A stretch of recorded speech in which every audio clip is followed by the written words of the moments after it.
the Lord. Hallelujah. பிரியமான தேவ பிள்ளைகளே, இந்த இரண்டாவது செஷனில் உங்களோடு கர்த்தருடைய வார்த்தையை பகிர்ந்து கொள்வதில் எனக்கு மிகுந்த மகிழ்ச்சி, சந்தோஷம். குறிப்பாக இந்த நேரத்தில் அருமையான ஐயா அவர்கள் எங்களை கௌரவித்தது எங்களுக்கு மிகுந்த சந்தோஷத்தையும் மகிழ்ச்சியும் கொடுக்கிறது. தேவன் எங்களுக்கு கொடுத்த ஆசீர்வாதமாக நாங்கள் எண்ணி ஆண்டவருக்கு நன்றி செலுத்துகிறோம். தொடர்ந்து நாங்கள் ஐயாவுக்காகவும் இந்த திருச்சபைக்காகவும் தொடர்ந்து நாங்கள் ஜெபிப்போம் என்று சொல்லுகிறோம். நிச்சயமாக எங்களுடைய எல்லா ஜெபங்களும் ஐயாவுடைய சுகத்திற்காகவும் தொடர்ந்து கர்த்தருடைய ஊழியத்தில் அநேகருக்கு அவர்கள் ஆசீர்வாதமும் வெளிச்சமுமாக இருக்கும்படியாக நாங்கள் வேண்டிக் கொள்வோம். கர்த்தர் அவர்களை ஆசீர்வதிப்பாராக. இந்த நேரத்தில் நாம் கர்த்தருடைய வார்த்தையை நாம் கேட்பதற்கு முன்பாக ஒரு நிமிடம் தலைகளை தாழ்த்தி நாம் ஆண்டவரை நோக்கி பார்க்கலாம். ஆண்டவர் நம் ஒவ்வொருவரோடும் பேச வல்லவராக இருக்கிறார். நாம் எல்லாரும் ஜெபித்து, ஆண்டவரே நீர் என்னோடு பேசும், உம்முடைய சத்தத்தை நான் கேட்க எனக்கு உதவி செய்யும் என்று சொல்லி நம்மளை தாழ்த்தி ஆண்டவரிடத்தில் நாம் ஜெபிப்போம். கருணை உள்ள எங்கள் ஆண்டவரே, உம்முடைய பரிசுத்த நாமத்தை நாங்கள் ஸ்தோத்திரிக்கிறோம். இந்த நேரத்தில் ஆண்டவரே, உம்முடைய வார்த்தைக்காக நாங்கள் காத்திருக்கிறோம். உம்முடைய வசனங்கள் எங்களை உயிர்ப்பிக்கிறதப்பா. ஆண்டவரே, உம்முடைய வார்த்தைகள் எங்களை வழிநடத்துகிறது. ஆண்டவரே, உமது வார்த்தைக்காக நாங்கள் உம்மை நோக்கி பார்க்கிறோம். நீர் எங்களோடு பேசும்படியாக ஜெபிக்கிறோம். இருக்கிற ஒவ்வொரு பிள்ளைகளோடும் கர்த்தர் இடைபடுவீராக. உம்முடைய வசனங்கள் எங்களை உருவாக்கி உமக்கு நேராக தொடர்ந்து எங்களை வழிநடத்துவதாக. கர்த்தருடைய அனுக்கிரகம் எங்களுக்கு கிடைக்கும்படியாக ஜெபிக்கிறோம். உமது வசனத்துக்கு விரோதமாய் போராடுகிற எல்லா தீய வல்லமைகள், அந்தகார சக்திகளை கடிந்த பரப்படுத்துகிறோம். பரிசுத்த ஆவியானவர் எங்களோடு இடைபடுவீராக. பரிசுத்த ஆவியினுடைய வல்லமை எங்கள் மீது இறங்குவதாக. உம்முடைய சித்தத்தை நீர் எங்களுக்கு தெரியப்படுத்துவீராக. தொடர்ந்து உமது நாமத்தை மகிமைப்படுத்துவீராக. இயேசு கிறிஸ்துவின் நாமத்தில் வேண்டிக் கொள்கிறோம் நல்ல பிதாவே, ஆமென். அல்லேலூயா. சத்தமா அல்லேலூயா சொல்லலாம். பிரியமான தேவ பிள்ளைகளே, இன்று காலை செஷன்ல கர்த்தருடைய வார்த்தையை நான் பகிர்ந்து கொண்டேன். அதில் மத்தேயு எழுதின சுவிசேஷம் 22ஆம் அதிகாரம் 14ஆம் வசனத்தை பார்த்தோம். அதில் அழைக்கப்பட்டவர்கள் அநேகர், தெரிந்து கொள்ளப்பட்டவர்களோ சிலர் என்ற வசனம். அந்த வசனத்தில் தேவனுடைய அழைப்பை நாம் எல்லோரும் பெற்றிருக்கிறோம்.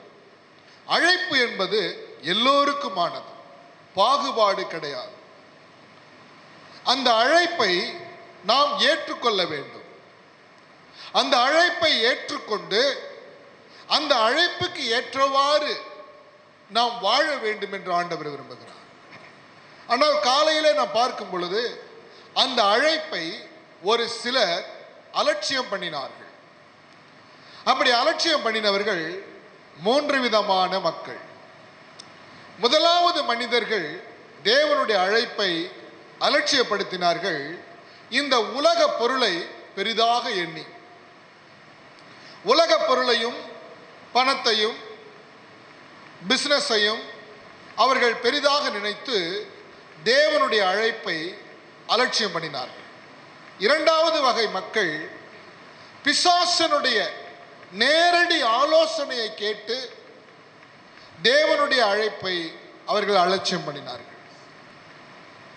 மூன்றாவது, அழைப்பை பெற்று உள்ளே வந்து அந்த அழைப்புக்கு ஏற்றார்வார் நடவாமல் தேவனை அலட்சியம் பண்ணினார்கள்.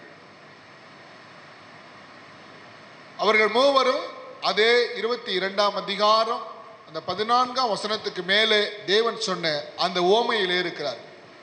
முதலாவது மனிதர்கள் வயலுக்கும் பிசினஸுக்கும் சென்று விட்டார்கள்.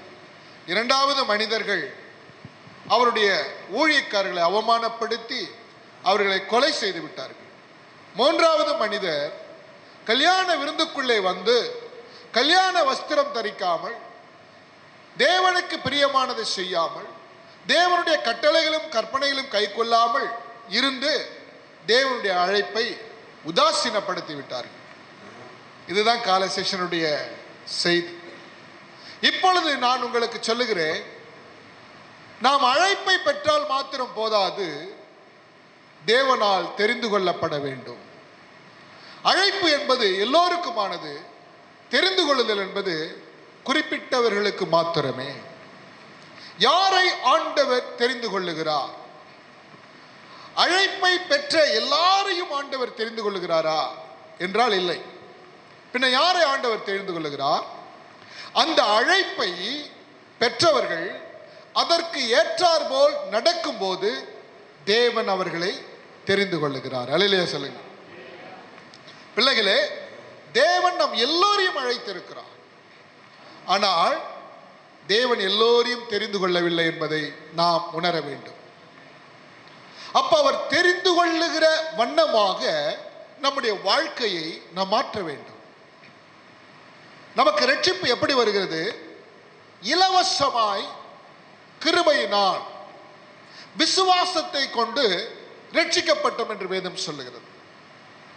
ரட்சிப்பு என்பது தேவனுடைய கிருபையினாலே இலவசமாய் நமக்கு கொடுக்கப்படுகிறது. அந்த ரட்சிப்பை எல்லாரும் பெற்றுக்கொள்கிறார்களா? ரட்சிப்பு என்பது எல்லோருக்குமானது. ஆனால் எல்லோரும் அதை என்ன பண்ணுவதில்லை, பெற்றுக்கொள்வதில்லை. பின்ன யார் பெற்றுக்கொள்ளுகிறார்? விசுவாசமுடையவர்கள் மாத்திரம் பெற்றுக்கொள்ளுகிறார்கள். அல்லேலூயா சொல்லுங்க. அதுபோல அழைப்பு என்பது எல்லோருக்குமானது. தெரிந்து கொள்ளுதல் யாருக்கானது என்றால், அந்த அழைப்பை காத்து கொள்ளுகிறவர்களை ஆண்டவர் தெரிந்து கொள்ளுகிறார். திரும்ப சத்தமா ஒரு அல்லேலூயா சொல்லுங்க. என்ன சத்தமா சொல்லுங்க? பிரைஸ் எல்லாம்.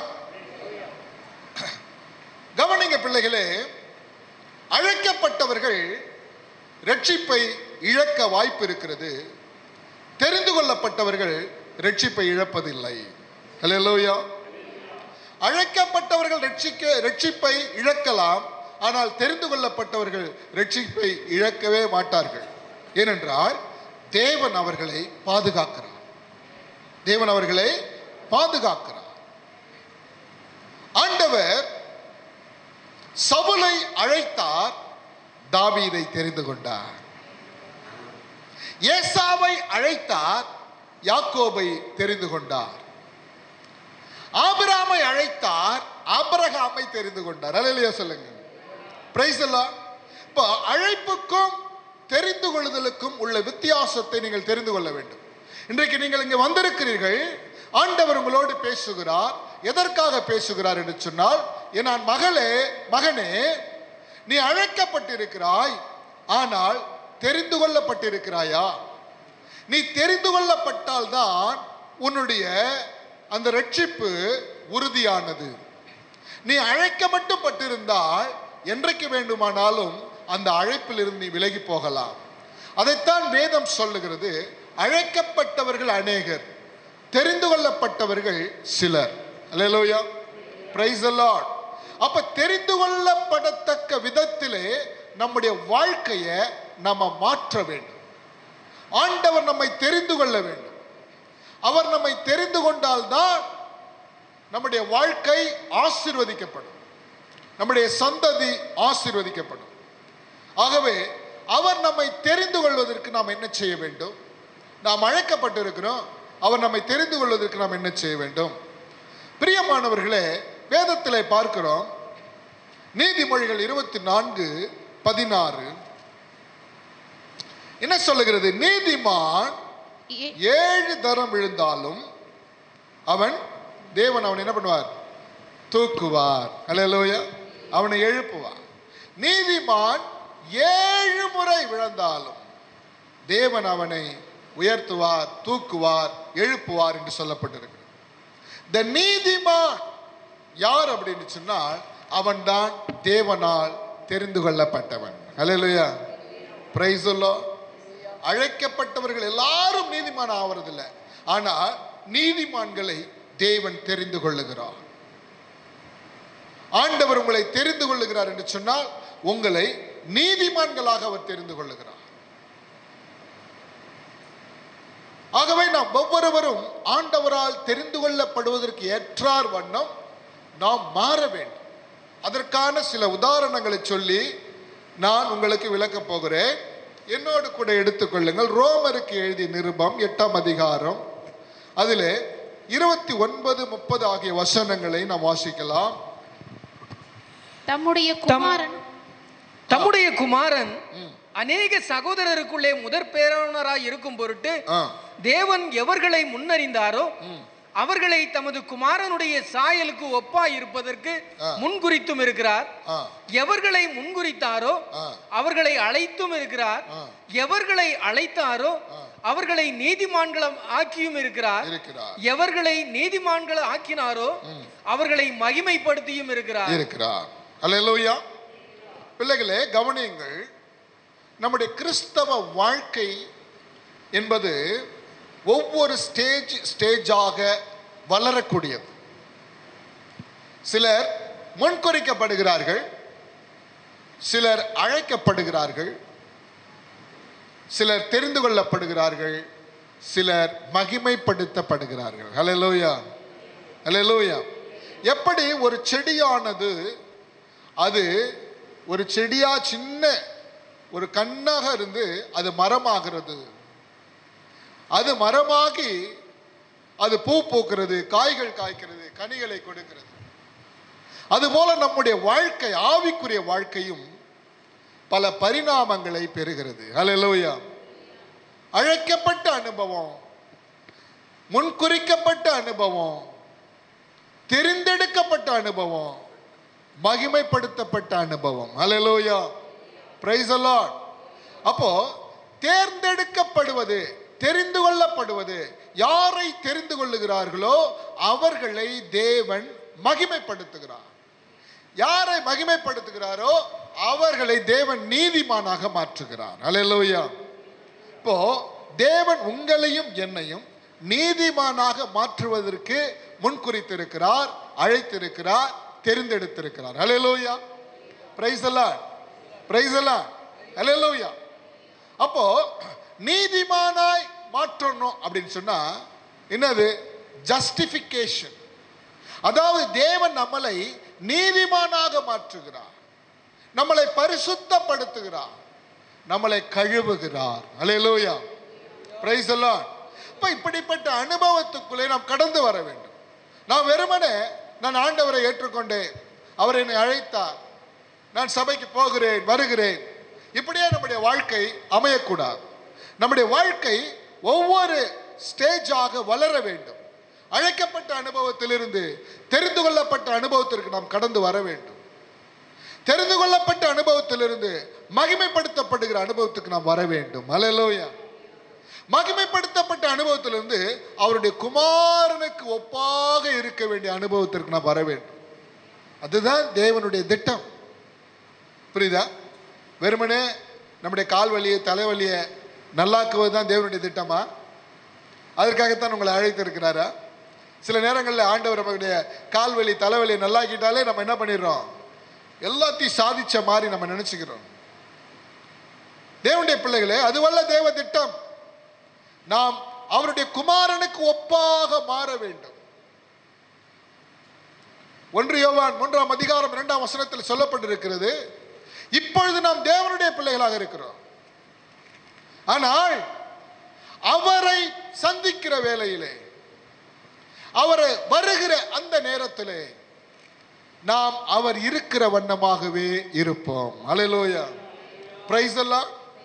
பிள்ளைகளே, நல்லா கவனிங்க.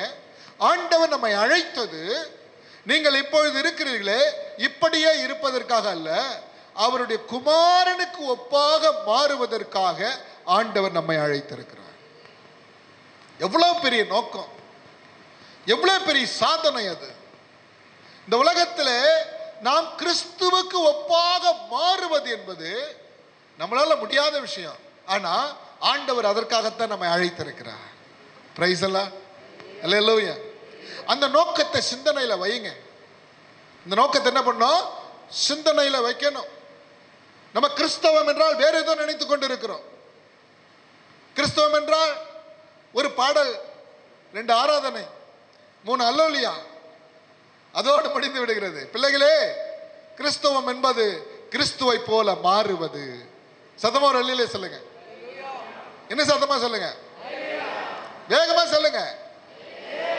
நீங்க எவ்வளவு அல்லேலூயா சொல்றீங்களோ அதை வைத்துதான் நீங்க எவ்வளவு விசுவாசிக்கிறீங்கன்னு தெரியும். பிரைஸ் எல்லாம். அப்போ கிறிஸ்துவை போல மாற தேவன் நம்மை அழைத்திருக்கிறார் என்பதை மனதில் வைத்துக் கொள்ளுங்க. அது நம்முடைய மனசுல இல்லாததுனால தான் இன்னைக்கு ஏராளமான உலக விஷயங்கள் நம்முடைய வாழ்க்கைக்குள்ளே வந்து நாம் எங்கே போகிறோம், நம்முடைய நோக்கம் என்ன, நான் எதற்காக கிறிஸ்தவனாக மாறினேன், ஏன் திருச்சபைக்கு போகிறேன் என்கிறதான விவரம் தெரியாமல் நாம் அலைந்து கொண்டிருக்கிறோம். ஒரு குரு இருந்தார். அவருக்கு நிறைய சீடர்கள் இருந்தாங்க. அதுல ரொம்ப நெருக்கமான ஒரு சீடன் இருந்தார். அந்த சீடன் இடத்துல அந்த குரு சொன்னார், எனக்கு தாகமாக இருக்கிறது, எனக்கு தண்ணீர் வேண்டும், கொண்டு வா என்று சொன்னார். அந்த சீடன் உடனே ஒரு பாத்திரத்தை எடுத்துக்கிட்டு தண்ணீரை தேடி போகிறான். தண்ணீரை தேடி போனா அங்க தண்ணீர் இல்லை, ரொம்ப தூரம் போகிறான். தூரத்திலே ஒரு வீடு இருக்கிறது. அந்த வீட்டை நோக்கி போகிறான், அங்க தண்ணீர் கிடைக்கும் என்று சொல்லி. அந்த வீட்டை போய் தட்டுகிறான். தண்ணி வேண்டும் என்று கேட்பதற்காக தட்டுகிறான். அந்த வீட்டை தட்டுகிற போது அந்த வீட்டிலிருந்து அவனுடைய கண்ணுக்கு அழகான ஒரு பெண் அந்த வீட்டை திறக்கிறார். அவர்கள் எங்கிருந்து வந்தாய், உங்கள் பெயர் என்ன அப்படி என்று கேட்கிறார்கள். ரெண்டு பேரும் ஒருவருக்கு ஒரு விசாரிக்கிறார்கள், பேசுகிறார்கள். ஒருவருடைய விவரத்தை ஒருவர் சொல்லுகிறார்கள். அப்படியே பேசிவிட்டு அதுக்கப்புறம் திருமணம் செய்து கொள்ளுகிறார். அவர்களுக்கு குழந்தைகள் பிறக்கிறது. அவன் வாழ்ந்து கொண்டே இருக்கிறான். ஒரு நாள் திடீரென்று அந்த பகுதியில் ஒரு பெரிய வெள்ளம் உண்டாகிவிட்டது. வெள்ளம் வந்து எல்லாம் அடித்து கொண்டு போகிற, மரம், செடி, கொடி, வீடுகள் எல்லாம் அடித்து கொண்டு போகிறது. அப்பொழுது அவனுடைய வீடும் அடித்து கொண்டு போகிறது. அவன் தன்னுடைய மனைவி 2 குழந்தைகளோடு அந்த வெள்ளத்தில் அடித்து கொண்டு போகிறான். கொஞ்ச நேரத்தில் மனைவி, பிள்ளைகள் எல்லாம் அவனுடைய கையை விட்டு போகிறார்கள். அவன் தனியாக இப்போ உயிர் பிழைக்க போராடி கொண்டு இருக்கிறான். எப்படியோ அவன் அந்த வெள்ளத்தில் மிதங்கி ஒரு மரத்தை பிடித்து கொண்டு நிற்கிறான். மரத்து வேறு தண்ணி வேகமாக ஓடிக்கொண்டு இருக்கிறது. மயக்கத்தில் வேற இருக்கிறான். அவன் மனசுல நினைக்கிறான், யாராவது வந்து நம்ம கையை பிடிச்சி தூக்க மாட்டாங்களா அப்படின்னு நினைக்கிறான். அப்படி நினைக்கும் போது அந்த வழியாக ஒரு மனிதன் வருகிறார். நடந்து போகிற அந்த மனிதர் தவித்துக் கொண்டிருக்க அந்த மனிதனுடைய கரத்தை பிடிச்சு தூக்குறார். உடனே அவன் தண்ணியிலிருந்து மேலே வர்றான். தண்ணீரிலிருந்து மேலே வந்து நம்மளை தூக்குனது யார் என்று பார்த்தால் அவனை தண்ணீர் கொண்டு வர சொன்ன அந்த குரு. அப்பொழுதுதான் அவனுக்கு ஞாபகம் வருகிறதாக, நம்மளை தண்ணீர் கொண்டு வர சொன்னாரே என்று அவன் சிந்திக்கிறான். இன்றைக்கு ஆவிக்குரிய வாழ்க்கையிலே கர்த்தருடைய பிள்ளைகளாக நாம் அநேகர் தேவன் எதற்காக நம்மை அழைத்தார், எதற்காக நம்மை தெரிந்து கொண்டார், நம்முடைய வாழ்க்கையின் நோக்கம் என்ன என்பதை மறந்து இந்த உலகத்தோடு இசைந்து வாழ்ந்து கொண்டிருக்கிறோம். ஒரு நாள் வரும், உங்கள் குரு இயேசு வருவார். அல்லேலூயா. அந்த நேரத்தில் அவருடைய முகத்தை பார்க்கும்போது அவர் உங்களை எதற்காக அழைத்தாரோ அதை செய்யாமல் நீங்கள் இருந்தால், அவர் உங்களை எதற்காக தெரிந்து கொண்டாரோ அதை நிறைவேற்றாமல் நீங்கள் இருந்தால், அவருடைய முகத்தை நீங்கள் எப்படி வெட்கப்படாமல் பார்க்க முடியும்? தேவனுடைய பிள்ளைகளே, ஆண்டவர் இன்றைக்கு நம்மோடு பேசுகிறார். நீங்கள் கேளுங்கள், ஆண்டவரே என்னை எதற்காக அழைத்தீர், என்னை எதற்காக தெரிந்து கொண்டீர், நான் அதை நிறைவேற்றுகிறேனா, அந்த பாதையிலே நான் ஓடுகிறேனா, நான் அழைக்கப்பட்டவனாக இருக்கிறேனா அல்லது தெரிந்து கொள்ளப்பட்டவனாக இருக்கிறேனா என்கிற கேள்வியை நீங்கள் ஆண்டவரிடத்தில் கேட்டு உங்களை ஒப்புக்கொடுங்கள். ஆண்டவர் உங்கள் வாழ்க்கை என்று மாற்றப் போகிறார். அல்லேலூயா. பிரியமானவர்களே, சவுல் என்ற அந்த மனிதனை ஆண்டவர் தேர்ந்தெடுத்தார். அவனை அழைத்து அவனுக்கு மிகப்பெரிய பதவியை கொடுக்கிறார், மிகப்பெரிய பொறுப்பை கொடுக்கிறார். அவன் போகிற எல்லா யுத்தத்திலும் வெற்றி பெறுகிறார். ஒரு பெரிய ராஜாவாக மாறுகிறார். அவனுடைய சாம்ராஜ்யத்தை கட்டுகிறார். ஆனால் ஒரு குறிப்பிட்ட இடத்திலே அவன் தேவன் சொன்னதை செய்யாமல் தன் சுய காரியத்தை நிறைவேற்றுகிறான். இன்றைக்கு நிறைய பேர் அப்படித்தான் செய்கிறார்கள். ஆண்டவர் ஒரு மனிதனை அழைத்து அவனுக்கான பாதைகளை சபை பண்ணி அவனுடைய வாழ்க்கையை ஒரு வெற்றியுள்ள வாழ்க்கையாய் மாற்றி அவனுடைய கரத்திலே பொறுப்புகளை கொடுக்கும் போது நிறைய நேரங்களிலே தேவ சித்தத்தை செய்வதற்கு பதிலாக தன் சுய சித்தத்தை செய்து விடுகிறார்கள். சவுலை போல உங்களுடைய வாழ்க்கையிலே நீங்கள் ஏதாவது உங்கள் இஷ்டத்தின்படி செய்திருக்கிறீர்களா? பிரியமானவர்களை சிந்தியுங்கள். ஆண்டவர் உங்களோடு பேசிக் கொண்டிருக்கிறார். 2 சாமுவேல் 7ஆம் அதிகாரம் 12ஆம் வசனத்தை ஒருவர் வாசியுங்கள்.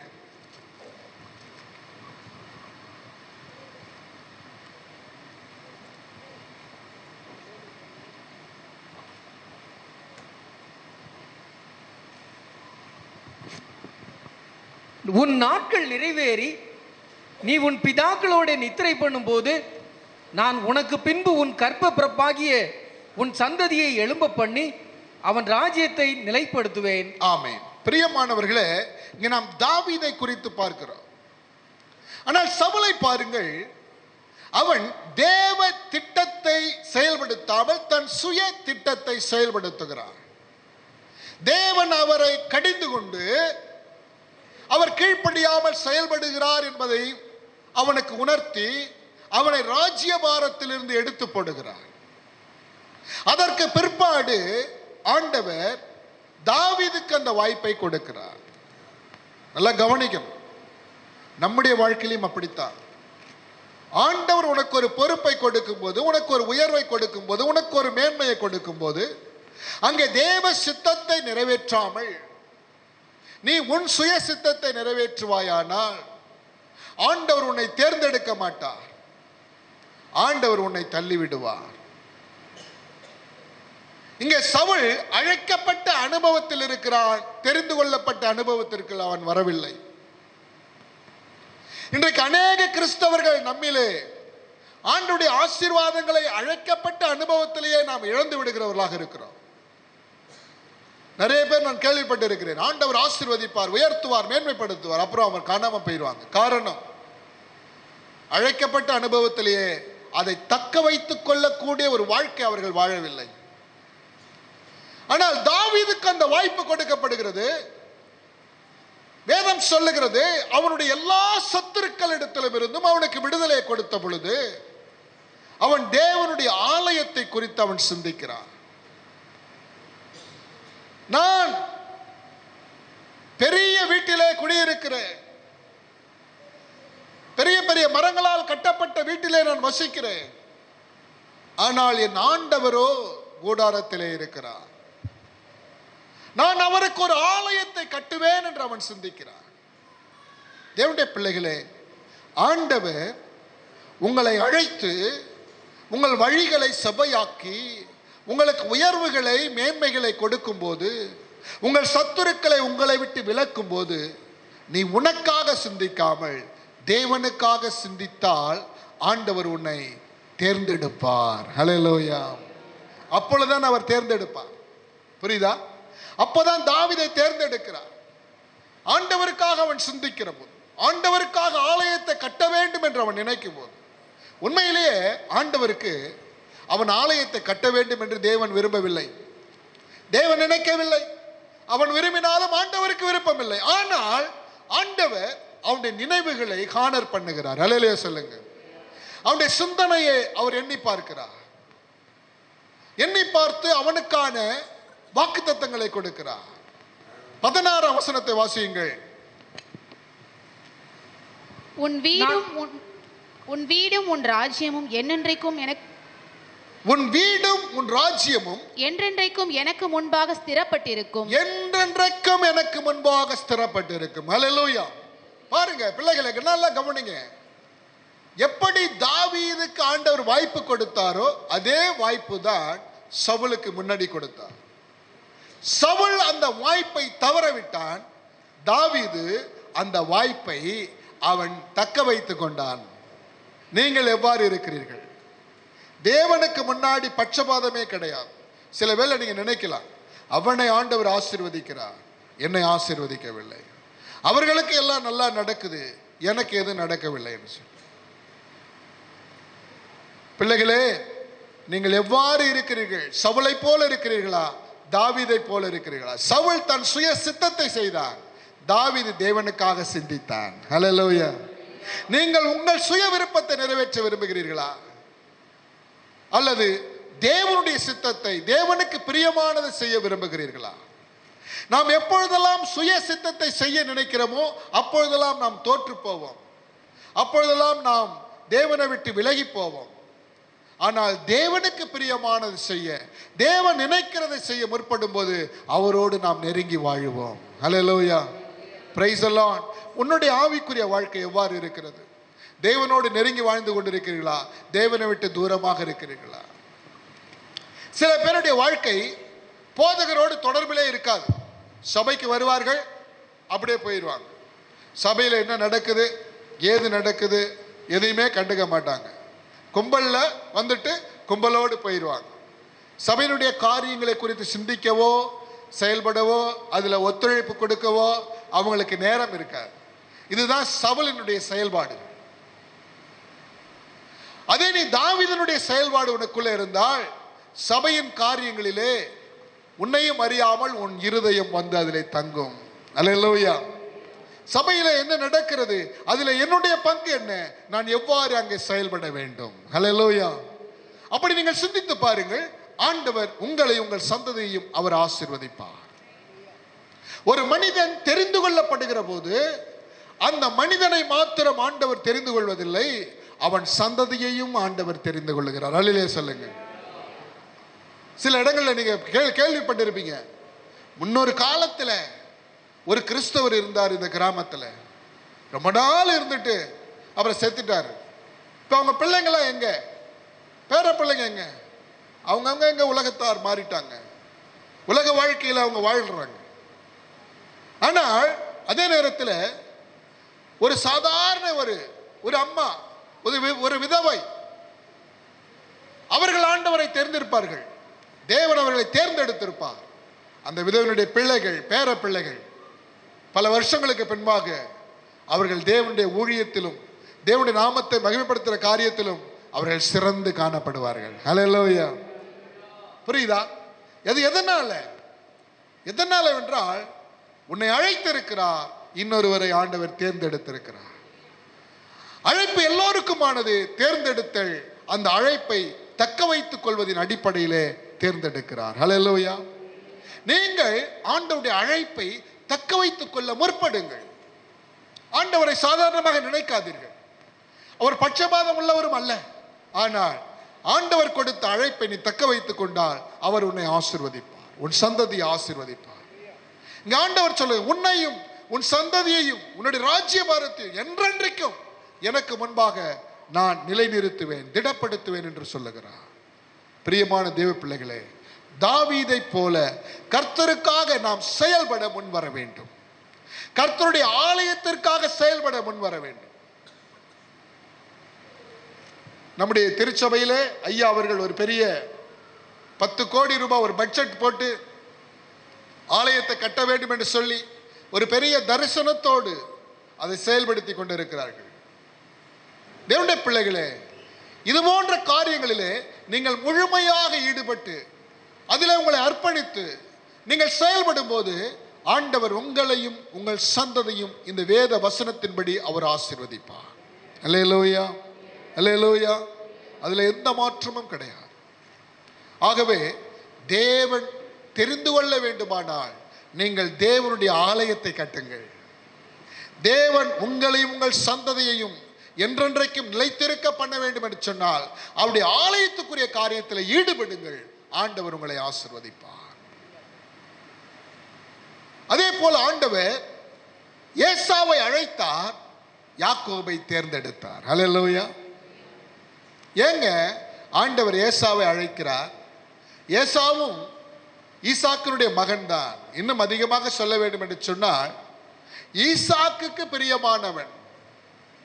அந்த நாட்களிலே தகப்பன் யார் மீது பிரியமா இருக்கிறானோ அவனுக்கு தான் ஆசீர்வாதம். யோசேப்பு மீது யாக்கோபு பிரியமா இருந்தார், அதனால அவனுக்கு ஆசீர்வாதம். அதுபோல ஈசாக்கு ஏசா மேலதான் பிரியமாக இருந்தார். ஆனால் ஆண்டவர் ஏசாவை விட்டுட்டு யாக்கோபை தெரிந்து கொண்டார் என்று வேதம் சொல்லுகிறது. காரணம் என்ன? வேதத்தில் எழுதப்பட்டிருக்கிறது, அவன் தன்னுடைய சேஷ்ட புத்திர பாகத்தை அலட்சியம் பண்ணினான். எதற்காக அலட்சியம் பண்ணினான்? பசிக்கிறது, அவனுக்கு கொஞ்சம் அந்த பைத்தம் கஞ்சி வேண்டும், அதற்காக அந்த சேஷ்ட புத்திர பாகத்தை அவன் இழக்கிறார். நல்லா கவனிங்க பிள்ளைகளே, பசி என்பது ஒரு மாம்சம் சம்பந்தப்பட்ட ஒரு விஷயம். எல்லாருக்கும் பசிக்கும். நம்முடைய மாம்சத்திலே உண்டாகக்கூடிய ஒரு உணர்வு. சேஷ்ட புத்திர பாகம் என்பது நம்முடைய கண்களால் காண முடியாதது, ஆனால் அது ஒரு ஆசீர்வாதம். சேஷ்ட புத்திர பாகம் அப்படிங்கிற ஒரு விஷயம் என்பது அது ஒரு கான்செப்ட், அவ்வளவுதான். அதுக்கு உருவம் கிடையாது. பசி என்பது நம்முடைய சரீரத்திலே நாம் ஃபீல் பண்ணக்கூடிய ஒரு உணர்வு. நல்லா கவனிங்க. இயேசு என்ன பண்ணுகிறார்? தன்னுடைய உடலிலே காணப்படுகிற அந்த உணர்வை சரி செய்வதற்காக, தன் மாம்சத்திலே ஏற்படுகிற அந்த வலியை அல்லது அந்த தேவையை நிறைவேற்றுவதற்காக தன்னுடைய விசேஷமான அந்த சேஷ்ட புத்திர பாகத்தை, தன்னுடைய கண்களால் காண முடியாது இருக்கிற அந்த சேஷ்ட புத்திர பாகத்தை, அந்த ஆசீர்வாதத்தை அவன் சுலபமாக விட்டு கொடுக்கிறார். நல்லா கவனிக்கணும். ஆண்டவர் ஏன் ஏசாவை தேர்ந்தெடுக்காமல் யாக்கோபை தேர்ந்தெடுத்தார்? யாக்கோபுக்கு அந்த சேஷ்ட புத்திர பாகத்தினுடைய வேல்யூ தெரிந்திருந்தது. அல்லேலூயா, பிரைஸ் தி லார்ட். அதுபோலதான் தேவனுடைய பிள்ளைகளே, நிறைய நேரங்களிலே நாம் இம்மைக்காக, இந்த உலகத்துக்காக, இந்த உலக வாழ்க்கையை நிறைவேற்றுவதற்காக, இந்த உலகத்தினுடைய இன்பங்களை அனுபவிப்பதற்காக நாம் உண்மையான நம்முடைய கண்ணால் பார்க்க முடியாத ஒரு தேவனுடைய அபிஷேகத்தை, தேவனுடைய ஆசீர்வாதத்தை நாம் இழந்துவிட முன் வருகிறோம். நல்லா கவனிங்க. நம்முடைய கண்களால் காண முடியாத தேவனுடைய அபிஷேகத்தை, தேவனுடைய ஆசீர்வாதத்தை இந்த உலகத்தினுடைய ஒரு ஆசீர்வாதத்துக்காக நாம் இழக்க முன் வருவோம் என்று சொன்னால் நாம் தேவனால் தேர்ந்தெடுக்கப்பட மாட்டோம். எப்பொழுது தேவனால் தேர்ந்தெடுக்கப்படுவோம்? நம்முடைய கண்களால் காண முடியாத இருக்கிற அந்த ஆசீர்வாதத்திற்காக இந்த உலகத்திலே கிடைக்கக்கூடிய சிற்றின்பங்களையும் ஆசாபாசங்களையும் பொன்னையும் பொருளையும் இழக்க நீ ஆயத்தமா இருந்தால் தேவன் உன்னை தேர்ந்தெடுப்பார். ஹல்லேலூயா, பிரைஸ் தி லார்ட்.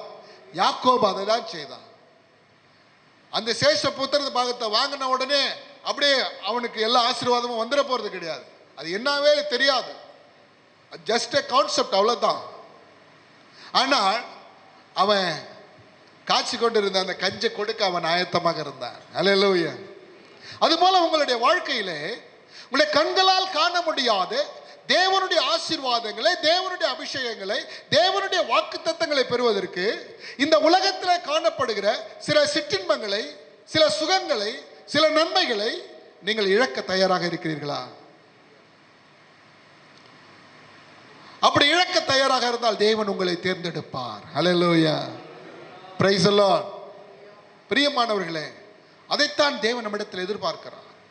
யாக்கோபனுடைய வாழ்க்கையை நம்ம பார்க்கும்போது அவன் அந்த எகிப்திய பார்வோனிடத்தில் சொல்லுகிறான். அவன் என்ன சொல்லுகிறான்? நாங்கள் பரதேசிகளாக வாழ்ந்தோம். எப்படி வாழ்ந்தோம்? பரதேசிகளாக வாழ்ந்தோம். எடுத்து வாசிங்கள், எபிரேயர் 11ஆம் அதிகாரம் 13ஆம் வசனம். இவர்கள் எல்லோரும் வாக்குத்தத்தம் பண்ணப்பட்டவைகளை அடையாமல் தூரத்திலே அவைகளை கண்டு நம்பி அணைத்து கொண்டு பூமி மேல் தங்களை அந்நியரும் பரதேசிகளும் என்று அறிக்கையிட்டு விசுவாசத்தோடு மரித்தார்கள். கவனிங்க, அவர்கள் எல்லாரும் பூமியிலே தங்களை அந்நியரும் பரதேசிகளுமாக வாழ்ந்தார்கள் என்று வேதம் சொல்லுகிறது. யாக்கோபு 47ஆம் அதிகாரம் ஆதியாகமம் 9ஆம் வசனத்தை ஒரு வாசியுங்கள். அதற்கு யாக்கோபு, நான் பரதேசியாய் சஞ்சரித்த நாட்கள் 130 வருஷம். என் ஆயுசு நாட்கள் கொஞ்சமும் சஞ்சலமுமாய் இருக்கிறது. அவைகள் பரதேசிகளாய் சஞ்சரித்த என் பிதாக்களுடைய ஆயுசு நாட்களுக்கு வந்து எட்டவில்லை என்று பார்வோனுடனே சொன்னான். பிள்ளைகளே கவனியுங்கள், இந்த பரதேசி என்கிற அந்த வார்த்தையை அவர் பயன்படுத்துகிறார். நான் பரதேசியா வாழ்ந்து என் பிதாக்கள் பரதேசியா வாழ்ந்தார்கள். வேதம் சொல்லுகிறது அவர்கள் இந்த பூமியில அந்நியரும் பரதேசிகளமா வாழ்ந்தார்கள். யோசித்து பாருங்கள், ஆபிரகாமை குறித்து வேதம் சொல்லுகிறது அவன் வெள்ளியும் பொன்னும் உள்ள சீமானாக இருந்தான். அவன் நினைத்திருந்தால் ஏராளமான இடங்களை வாங்கியிருக்கலாம். அவன் ஒரே ஒரு இடம் தான் வாங்கினான், கல்லறைக்காக, இல்லையா? அவனுடைய நினைவுகள் எண்ணங்கள் எல்லாம் இந்த உலகத்துக்குரியவர்களா இல்லை, மாறாக பரத்துக்குரியதாக இருந்தது. ஹல்லேலூயா. நம்முடைய குடியிருப்பு இங்கே இல்லை, நம்முடைய குடியிருப்பு மேலே இருக்கிறது. ஆண்டவர் சொல்லுகிறார், நீங்கள் இந்த உலகத்துக்கு உரியவர்கள் இல்லை. அப்ப நம்முடைய வாழ்க்கை எப்படி இருக்கிறது? இந்த உலக பொருளுக்காக, உலக சிற்றின்பங்களுக்காக, உலகத்தின் சுகங்களுக்காக நாம் அநேக முறை ஆண்டவரை நாம் இழந்திருக்கிறோம். ஆண்டவருடைய அபிஷேகத்தை இழந்திருக்கிறோம், ஆண்டவருடைய அழைப்பை இழந்திருக்கிறோம், ஆண்டவருடைய வாக்குத்தத்தங்களை இழந்திருக்கிறோம். இன்றைக்கு ஆண்டவர் சொல்லுகிறார், யாக்கோபை போல நீங்கள் இந்த உலக பொருளை இழந்து தேவனை தேடுங்கள். ஹல்லேலூயா. அப்பொழுது நான் உங்களை தேர்ந்தெடுப்பேன். புரியுதா? ஏசா பாருங்க, அவனுக்கு பிள்ளைங்கள்லாம் பிறந்தாங்க தான். ஆனால் அந்த பிள்ளைங்க பேர் அவங்க ஞாபகம் வருமா? வராது.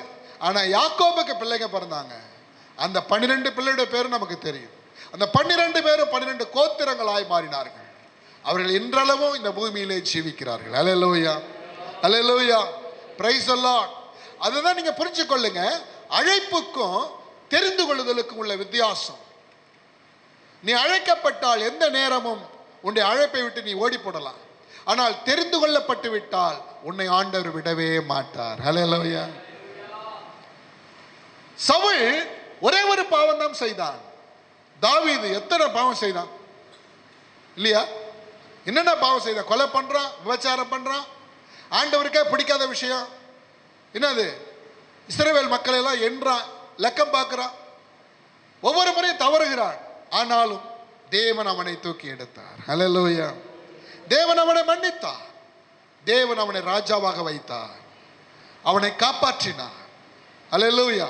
அவனுடைய சந்ததியிலே இந்த உலகத்தை ரட்சிக்கக்கூடிய தேவன் வந்தார். ஹல்லேலூயா, பிரைஸ் தி லார்ட். எதற்காக? தேவன் அவனை தேர்ந்தெடுத்து விட்டார். தேவன் ஒரு மனிதனை தேர்ந்தெடுத்து விட்டால் அவன் 7 முறை விழுந்தாலும் தேவன் அவரை தூக்குவார். அல்லேலூயா சொல்லுங்க. அப்போ நீங்கள் அழைக்கப்பட்டவர்களாக இருக்க விரும்புகிறீர்களா? தெரிந்து கொள்ளப்பட்டவர்களாக இருக்க விரும்புகிறீர்களா? தெரிந்து கொள்ளப்பட்டவனாக இருக்க விரும்புகிறவர்கள் கரங்களை வைத்து ஒரு அல்லேலூயா சொல்லுங்க. அப்ப நீங்கள் தெரிந்து கொள்ளப்பட்ட மனிதராக இருக்க வேண்டும் என்று சொன்னால் நீங்கள் தாவீதை போல தேவனுடைய ஆலயத்தை குறித்து சிந்தியுங்கள். தேவனுடைய ஆலயத்துக்காக முற்படுங்கள், செயல்படுங்கள். தேவனுடைய ஆலயத்தை எழுந்து கட்டுங்கள். நீங்கள் தெரிந்து கொள்ளப்பட வேண்டும் என்று சொன்னால் யாக்கோவை போல ஆண்டவருடைய காரியத்திற்காக, ஆவிக்குரிய காரியத்துக்காக மாம்சத்துக்குரிய காரியங்களை விட்டு வெளியே வாருங்கள். அல்லேலூயா, பிரைஸ் தி லார்ட். மாம்சத்தை விட்டு வெளியே வா. மாம்சத்தை அழித்து ஆவியை பற்றிக்கொள். மாம்ச சிந்தனை மரணம், ஆவியின் சிந்தனையோ ஜீவன்.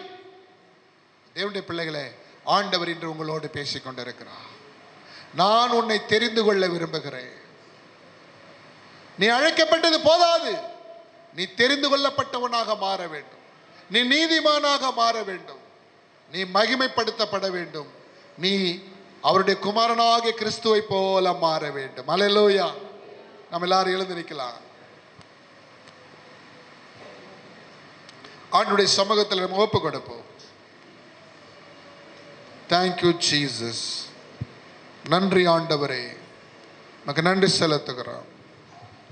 கர்த்தருடைய கரத்தில் உங்களை ஒப்பு கொடுங்க. பிள்ளைகளே, நீங்கள் அழைக்கப்பட்ட நிலைமையில் இருக்கிறீர்களா? தெரிந்து கொள்ளப்பட்ட நிலையிலே இருக்கிறீர்களா? உங்களுடைய அழைப்பு எந்த நேரத்திலும் விலகி போகலாம். அழைப்பை விட்டு நீங்கள் விலகி போகலாம். ஆனால் நீங்கள் தெரிந்து கொள்ளப்படுவீர்கள் என்று சொன்னால் தேவன் நீங்கள் 7 முறை விழுந்தாலும் உங்களை தூக்கி எடுப்பார். உங்களை நீதிமானாக மாற்றுவார். யாக்கோபுடைய வாழ்க்கையை சிந்தித்து பாருங்கள். அவன் தன் தாயை ஏமாற்றினான், தந்தையை ஏமாற்றினான், தன் சகோதரனை ஏமாற்றினான், அவன் தன் மாமனை ஏமாற்றினான், தன் மனைவியை ஏமாற்றினான். பாவம், அந்த ஆடு மாடுகளை கூட அவன் ஏமாற்றினான். ஆனாலும் தேவன் ஒரு குறிப்பிட்ட இடத்திலே அவனை நிற்க வைத்து அவனுடைய பாவங்களை அறிக்கை செய்தார்.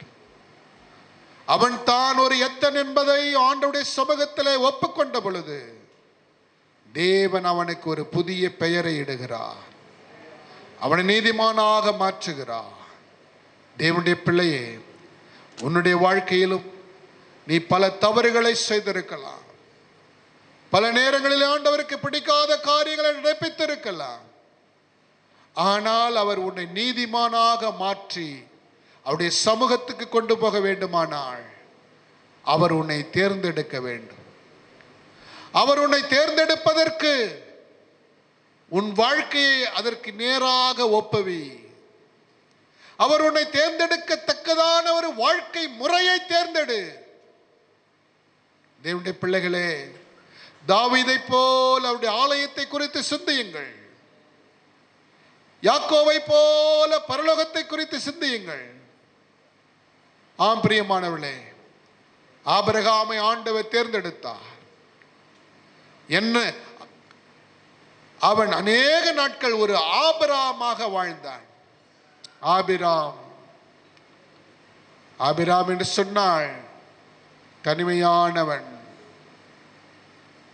பிற்பாடு தேவன் அவனை ஆபிரகாமாய் மாற்றினார். திரளான மக்களுக்கு தகப்பனாய் மாற்றினார். எப்பொழுது அவன் ஆண்டவருக்கும் அவனுக்கும் உடன்படிக்கை ஏற்படுத்தப்பட்டதோ அந்த உடன்படிக்கைக்கு பிற்பாடு அவன் திரளான மக்களுக்கு தகப்பனானான். தேவனுடைய பிள்ளையே, உனக்கும் ஆண்டவருக்குமான ஒரு உடன்படிக்கை ஏற்படுத்து. ஏனோ தானோ என்று நீ வாழ வேண்டாம். அதற்காக தேவன் உன்னை தேர்ந்தெடுக்கவில்லை. உனக்கான வழிமுறைகள் இருக்கிறது, உனக்கான வாழ்க்கை முறைகள் இருக்கிறது. அவைகளை நீ ஒப்பு கொடுத்து உன் வாழ்க்கையிலே செயல்படுத்து. ஆண்டவர் உன்னையும் உன் சந்ததியையும் ஆசீர்வதிக்க விரும்புகிறார். உன்னை மகிமைப்படுத்த விரும்புகிறார். தன்னுடைய குமாரனுடைய சாயலுக்கு ஒப்பாக உன்னை மாற்ற விரும்புகிறார். Thank you Holy Spirit. Thank you Holy Spirit. Yes Holy Spirit. நன்றி ஆண்டவரே. எல்லாரும் ஆண்டவர்கிட்ட ஒப்பு கொடுக்கலாம். ஆண்டவரே, என்னை தேர்ந்தெடுங்க. ஆண்டவரே, என்னை தெரிந்து கொள்ளுங்கள். ஆண்டவரே, நீங்கள் தெரிந்து கொள்ளத்தக்க வாழ்க்கை எனக்கு தாரும். ஆண்டவரே, yes Lord, yes Holy Spirit. வாய்களை திறந்து ஆண்டவரிடத்தில் கேட்கலாம். எல்லாரும் கேட்போம். யாரும் மௌனமாக இருக்க வேண்டாம். ஆண்டவரிடத்தில் கேளுங்க. ஆண்டவர் இன்று உங்களை தேர்ந்தெடுக்கட்டும். உங்களுடைய சந்ததியை தேர்ந்தெடுக்கட்டும். இந்த பூமியிலே கர்த்தர் உன்னை ஆசீர்வதிக்கப்பட்ட சந்ததியாக மாற்றட்டும். Thank you Jesus. Thank you Holy Spirit. நன்றி ஆண்டவரே, நன்றி ஆண்டவரே, நன்றி ஆண்டவரே, நன்றி ஆண்டவரே. கர்த்தர் என்னை தேர்ந்தெடுக்க வேண்டும் என்று சொல்லுகிற உங்களுடைய கரங்களை உயர்த்துங்க. எல்லாரும் கரங்களை உயர்த்துங்க. ஆண்டவரே, என்னை தேர்ந்தெடுக்க வேண்டும். நான் அழைக்கப்பட்டது போதாது. என்னை நீங்கள் தேர்ந்தெடுங்கள். என்னை நீங்கள் தெரிந்து கொள்ளுங்கள். ஆண்டவரே, என்னுடைய அழைப்பை நான் தக்க வைத்துக் கொள்ள வேண்டும். என் அழைப்புக்கு ஏற்ற வாழ்க்கையை நான் வாழ வேண்டும். எனக்கு உதவி செய்யுங்க ஆண்டவரே. எனக்கு உதவி செய்யுங்க ஆண்டவரே. எனக்கு உதவி செய்யுங்க ஆண்டவரே. எனக்கு உதவி செய்யுங்க ஆண்டவரே. எனக்கு உதவி செய்யுங்க ஆண்டவரே. Thank you, thank you Jesus. Hallelujah, hallelujah, hallelujah, hallelujah. கர்த்தருடைய ஆவியானவர் நம் மீது வரட்டும். ஆவியானவர் கிரியை செய்யத்தக்கதாக உங்களை ஒப்புக்கொடுங்கள். Thank you Lord. Thank you Holy Spirit. நன்றி ஆண்டவரே, நன்றி ஆண்டவரே. பரிசுத்த ஆவியானவரே, வல்லமை உள்ள ஆவியானவரே, மகிமை உள்ள ஆவியானவரே, கிரியை செய்கிறவரே, உருவாக்குகிறவரே, உருமாற்றுகிறவரே, உருமாற்றம் தருகிறவரே, உருமாற்றம் தருகிறவரே, உருமாற்றம் தருகிறவரே, வல்லமை உள்ளவரே, வல்லமை உள்ளவரே, மகிமை உள்ளவரே, மகிமை உள்ளவரே. அப்பா, என்னுடைய வாழ்க்கையில மாற்றத்தை கொண்டு வாங்க. என் வாழ்க்கையில மாற்றத்தை கொண்டு வாங்க. என் வாழ்க்கையில மாற்றத்தை கொண்டு வாங்க. இந்த உலக வாழ்க்கை போதும், உலக வாழ்க்கை போதும். ஆவிக்குரிய மாற்றம் எனக்கு வேண்டும், ஆவிக்குரிய வளர்ச்சி எனக்கு வேண்டும், ஆவிக்குரிய அங்கீகாரம் எனக்கு வேண்டும், ஆவிக்குரிய அங்கீகாரம் வேண்டும். ஆவியானவரே கொடுங்கப்பா, ஆவியானவரே கொடுங்கப்பா, ஆவியானவரே கொடுங்க ஆண்டவரே, ஆவியானவரே கொடுங்க சுவாமி. ஹalleluya ஹalleluya ஹalleluya ஹalleluya. நன்றி நன்றி நன்றி நன்றி ஆண்டவரே, நன்றி ஆண்டவரே. கர்த்தருடைய ஆவியானவர் ஒவ்வொருடைய இருதயத்தில் ஊற்றப்படுவாராக. ஒவ்வொருடைய உள்ளங்களும் மாற்றம் அடையட்டும் ஆண்டவரே, மாற்றம் அடையட்டும். நீர் தெரிந்து கொள்ளத்தக்கதான வாழ்க்கையை ஒவ்வொருவருக்குள்ளும் கட்டளையிடுவீராக, ஒவ்வொருவருக்குள்ளும் கட்டளையிடுவீராக சுவாமி. Yes Lord, yes Holy Spirit. தெரிந்து கொள்ளப்பட்டவர்களாக மாறட்டும் ஆண்டவரே, தெரிந்து கொள்ளப்பட்டவர்களாக மாறட்டும் ஆண்டவரே, மகிமைப்படுத்தப்பட்டவர்களாய் மாறட்டும் ஆண்டவரே, உம்முடைய குமாரனுக்கு ஒப்பானவர்களாய் மாறட்டும் ஆண்டவரே. அற்புதங்களை செய், அற்புதங்களை செய் சாமி. Yes Lord, yes yes yes yes Jesus.